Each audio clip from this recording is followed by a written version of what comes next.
প্ৰথমতে মই মোৰ ইউটিউব চেনেললৈ সকলোকে স্বাগতম জনাইছোঁ। আৰু যদি আপুনি মোৰ চেনেলত প্ৰথমবাৰৰ বাবে আহিছে, অনুগ্ৰহ কৰি চেনেলটো ছাবস্ক্ৰাইব কৰিব আৰু লগতে থকা নটিফিকেশ্যন বেলটো টিপিবলৈ নাপাহৰিব, যাতে মই আপলোড কৰা সকলো ধৰণৰ এডুকেশ্যনেল ভিডিঅ'ৰ নটিফিকেশ্যন আপোনালোকে লাভ কৰিব পাৰে। গতিকে আহক, দেৰি নকৰি আমি আলোচনাৰ মূল বিষয়বস্তুলৈ আগবাঢ়োঁ। আজি আলোচনাৰ মূল বিষয়বস্তু হৈছে নেৰেশ্যন। নেৰেশ্যন কি, নেৰেশ্যন কেই প্ৰকাৰৰ, আৰু নেৰেশ্যনৰ ডিটেইলছ আমি আলোচনা কৰিম। নেৰেশ্যনক অসমীয়াত উক্তি বুলি কোৱা হয়। নেৰেশ্যন দুই প্ৰকাৰৰ হয়, এটা হৈছে ডাইৰেক্ট নেৰেশ্যন আৰু এটা হৈছে ইনডাইৰেক্ট নেৰেশ্যন। ডাইৰেক্ট নেৰেশ্যনক প্ৰত্যক্ষ উক্তি বুলি কয় আৰু ইনডাইৰেক্ট নেৰেশ্যনক পৰোক্ষ উক্তি বুলি কয়। এতিয়া আমি বুজিব লাগিব যে ৰিপৰ্টিং ভাৰ্ব, ৰিপৰ্টেড স্পীচ আৰু ৰিপৰ্টেড স্পীচৰ ভাৰ্ব আৰু টেন্সবোৰ কি কি, কোনবোৰক বুজায়। ঠিক আছে, ইয়াৰ কাৰণে আমি এটা এক্সাম্পল দিব লাগিব। প্ৰথম এক্সাম্পলটো যেনেকৈ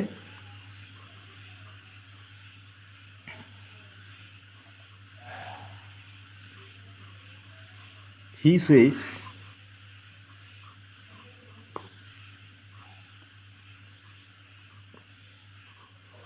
I am writing.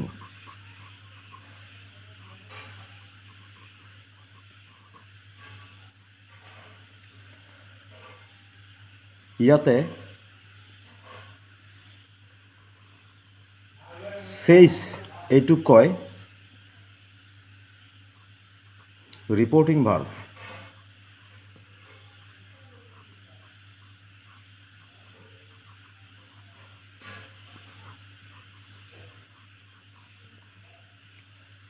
এইখিনিক কয়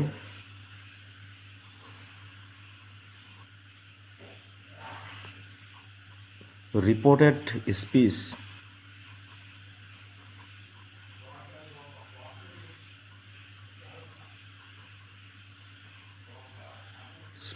আৰু এইটোক কয়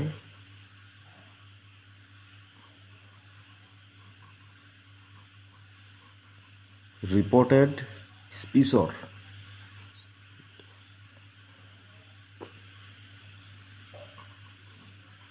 ভাৰ্ব বা টেন্স। ঠিক আছে, গম পাইছেনে? হি চেজটো হ'ল ৰিপৰ্টিং ভাৰ্ব আৰু কমা, ইনভাৰ্টেড কমাৰ ভিতৰত যিবিলাক আছে, ইনভাৰ্টেড কমাৰ ভিতৰত গোটেইখিনিক একেলগে কয় ৰিপৰ্টেড স্পীচ, আৰু ইনভাৰ্টেড কমাৰ ভিতৰত যিটো এম আছে এইটো হ'ল ৰিপৰ্টেড স্পীচৰ ভাৰ্ব বুলি আৰু টেন্স বুলি কোৱা হয়। ঠিক আছে, কেতিয়াবা ভাৰ্ব থাকে, কেতিয়াবা টেন্স থাকে।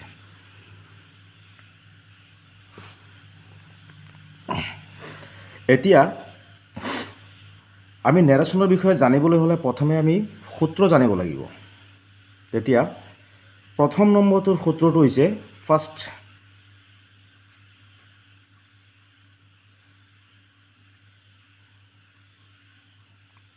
যদি ৰিপৰ্টিং ভাৰ্বটো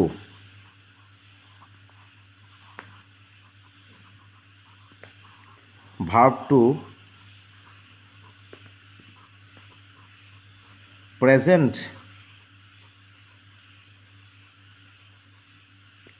বা ফিউচাৰ টেন্সত থাকে,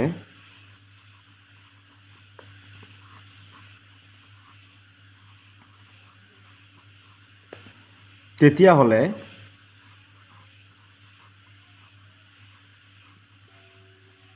ৰিপৰ্টেড স্পীচৰ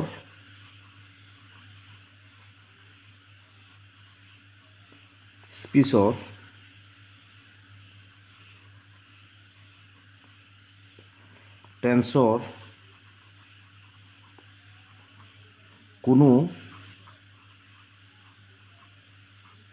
সলনি নহয় বা পৰিৱৰ্তন নহয়।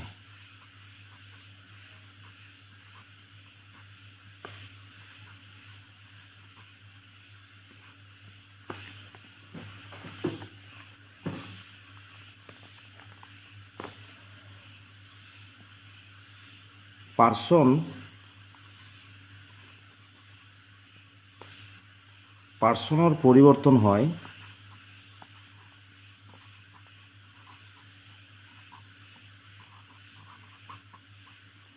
আৰু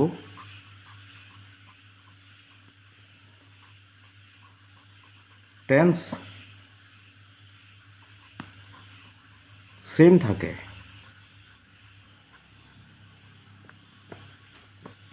যেনে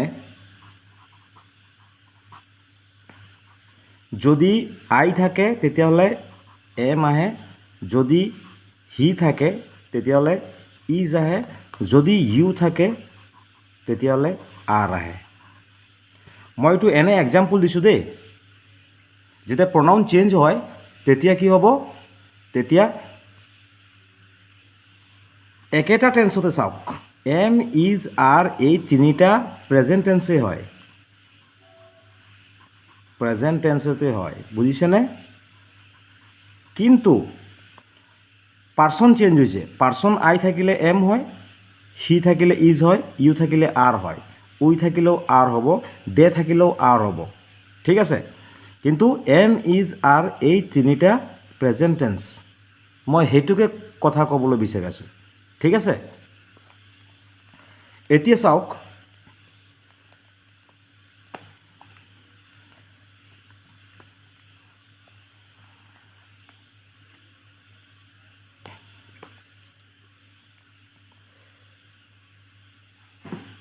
প্ৰথম কথাটো এইটো কথাটো ডিফাৰেঞ্চটো চাওক, ডাইৰেক্ট আৰু ইনডাইৰেক্ট নেৰেশ্যনৰ মাজত মেইন ডিফাৰেঞ্চটো কি?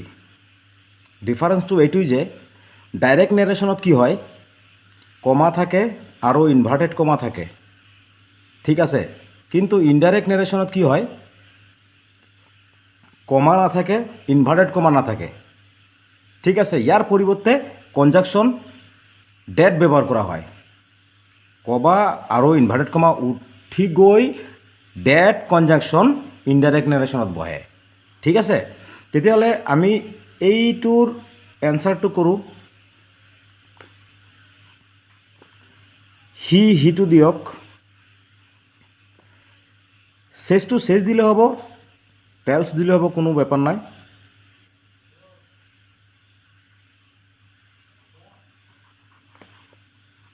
চেজ,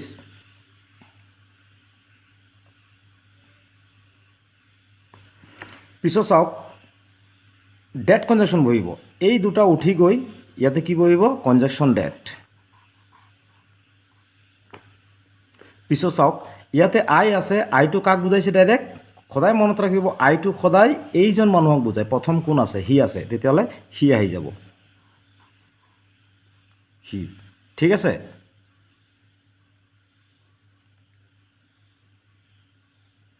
ইয়াৰ পিছত চাওক, হি অহাৰ লগে লগে সূত্ৰত কি কৈছে, যদি ৰিপৰ্টিং ভাৱটো প্ৰেজেণ্ট বা ফিউচাৰ টেন্সত থাকে তেতিয়াহ'লে ৰিপৰ্টেড স্পীচৰ টেন্সৰ কোনো পৰিৱৰ্তন বা সাল সলনি নহয়। পৰিৱৰ্তনটো হৈছে যেনেকৈ যদি এম থাকে প্ৰেজেণ্ট টেন্স পাষ্ট টেন্সলৈ আহি যাব, সেইটো কয় পৰিৱৰ্তন বা সলনি, ঠিক আছে?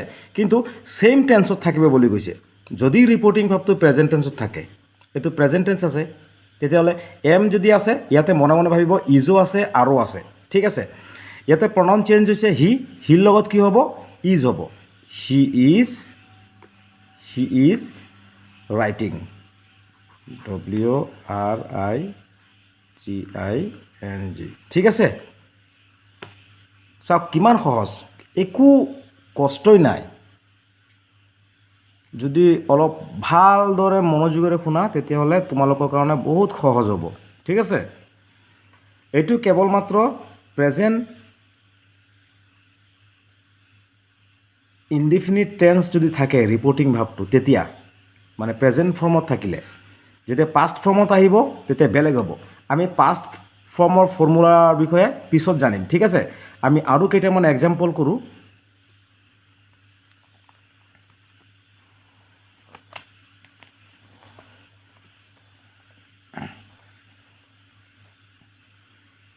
যেনে 2 নম্বৰ, যেনে ৰাম দিছোঁ ইয়াতে, Ram says I am calling double inverted comma, Ram to Ram দিয়া, শেষ টু শেষ দিয়া, পিছত কি হ'ব, এই ইনভাৰ্টেড কমা উঠি গৈ কি কৈছিলোঁ, ডেট বহিব, হয়নে নহয়, ডেট। ইয়াৰ পিছত আই যদি আছে ইয়াতে, সদায় মনত ৰাখিব ৰিপৰ্টেড স্পীচত যদি প্ৰথমত আই হয় তেতিয়াহ'লে সদায় এইজন মানুহক বুজোৱা হয়। এইজন কোন হয়, ৰাম। ৰামক আমি যদি প্ৰনাউন নিওঁ, প্ৰনাউনত নিলে কি হ'ব, হি, কাৰণ জেন্টছ হয়, হি দিয়া। হিৰ পিছত কি হ'ব, ইজ। পাৰ্চন চেঞ্জ হোৱাৰ লগে লগে চাওক একেটা টেন্সতে হ'ব, হিৰ লগত ইজ হৈছে, আই যেনেকৈ এম হৈছে, হিটো ইজ হ'ব, হি ইজ কলিং দি দিয়া। ঠিক আছে। নেক্সট আৰু এটা এক্সাম্পল, সি চেইজ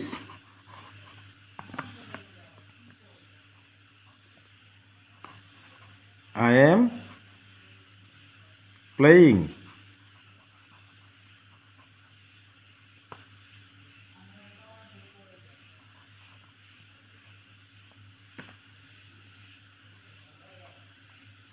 সি দিয়া, শেষ টু শেষ দিয়া, পিছত কি হ'ব কৈছোঁ, ইনভাৰ্টেড কমা উঠি গৈ কনজাংশ্যন কি লাগে, ডেট। কেতিয়াবা কেতিয়াবা ইফো ব্যৱহাৰ হয়, ইয়াৰ বিষয়ে আমি পিছত আলোচনা কৰিম, প্ৰথমে এটা এটাকৈ আমি বুজি ল'ম। ঠিক আছে। পিছত আই থাকিলে কি কৈছোঁ মই, এইজন মানুহক ধৰা, এইজন চি আছে তো চি দিয়ক। যদি ইয়াতে চিটা থাকিলেহেঁতেন লেডিজ, তথাপিও চি হ'লহেঁতেন, তো চি থাৰ্ড পাৰ্চন, সেইকাৰণে কি হ'ব ইয়াতে ইজ প্লেয়িং।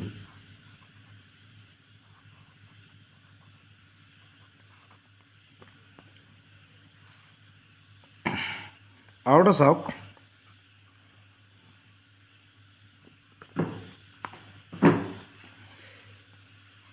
সি চেইজ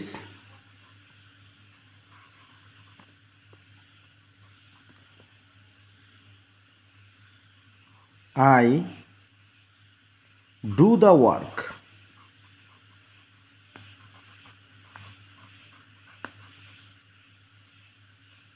ইয়াতে কিন্তু এম ইজ আর নাই, ঠিক আছে। এই আমার ভার্ব যে আছে যে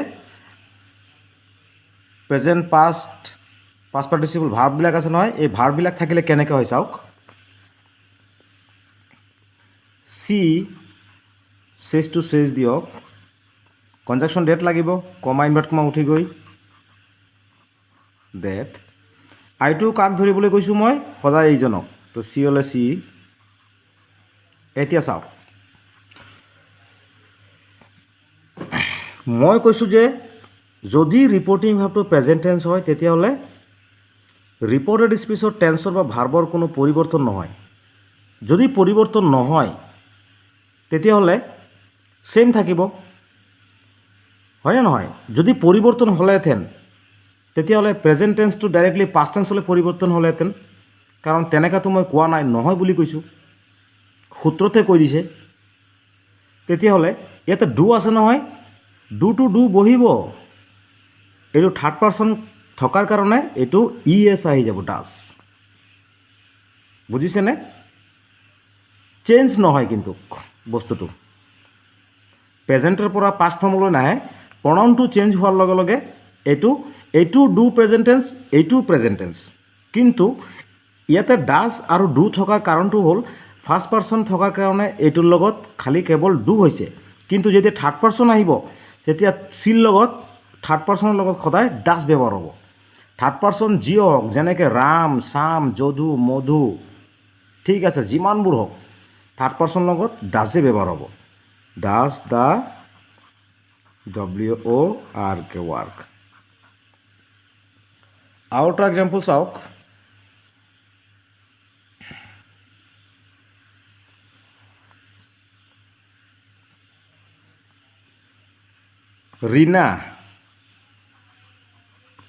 Rina says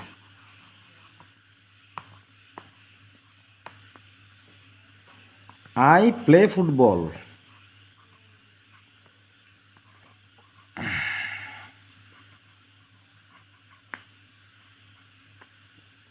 এইটো আমি কৰোঁ। ৰীনা ছেইজ ডেট। ডেট কি কাৰণে হৈছে? কমা ইনভাৰ্টেড কমা উঠি গৈ এইটো ডেট কনজাংশ্যন বহিব। আমি জানো যে ইনডাইৰেক্ট নেৰেশ্যনত কেতিয়াও কমা ইনভাৰ্টেড কমা নাথাকে, গম পাইছেনে? ইয়াৰ পিছত আই থাকিলে কাক ধৰিবলৈ কৈছোঁ? ৰীনাক। প্ৰথমে কোনে কৈ আছে? বক্তা কোন? ঠিক আছে, ৰীনা। তেতিয়াহ'লে চি। চাওক, কৈছে পৰিৱৰ্তন নহয় বুলি কৈছে, চেঞ্জ নহয়। যদি চেঞ্জ হ'লেহেঁতেন তেতিয়াহ'লে প্লেটো প্লেট হ'লেহেঁতেন, হয়নে নহয়? নহয় বুলি কোৱাৰ লগে লগে আমি চি আছে নহয় থাৰ্ড পাৰ্চন, সেইকাৰণে এইটো প্লেচ হ'ব। PLAY প্লেচ, এছ হ'ব। ঠিক আছে, কাৰণ ফাৰ্ষ্ট পাৰ্চনৰ লগত কেতিয়াও এছ বা ইয়েছ নহয়, থাৰ্ড পাৰ্চনৰ লগত সদায় এছ বা ইয়েছ ব্যৱহাৰ হয়। Place football.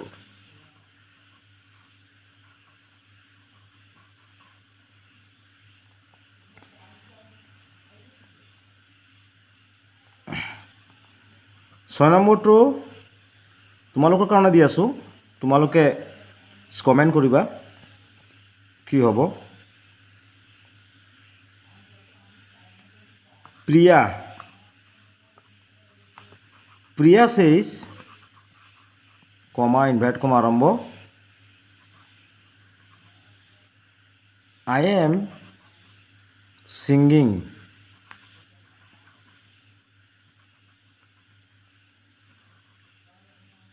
বহুকেইটা দিছোঁতো আমনি লাগিব পাৰে, কিন্তু ভালদৰে মন দি যদি শুনা, স্কিপ নকৰি, তেতিয়াহ'লে একেবাৰে কোনো কঠিন নাই, সহজভাৱে বুজি পাবা, নেৰেশ্যন ধুনীয়াকৈ কৰিব পাৰিবা। ঠিক আছে, এইটো তোমালোকৰ কাৰণে দিছোঁ, তোমালোকে কমেণ্ট বক্সত কৰি দেখুৱাবা কি হ'ব। ঠিক আছে, নেক্সট পুনৰ আকৌ এটা ভিডিঅ' লৈ আহিম পিছত। ইমানলৈকে থেংক ইউ।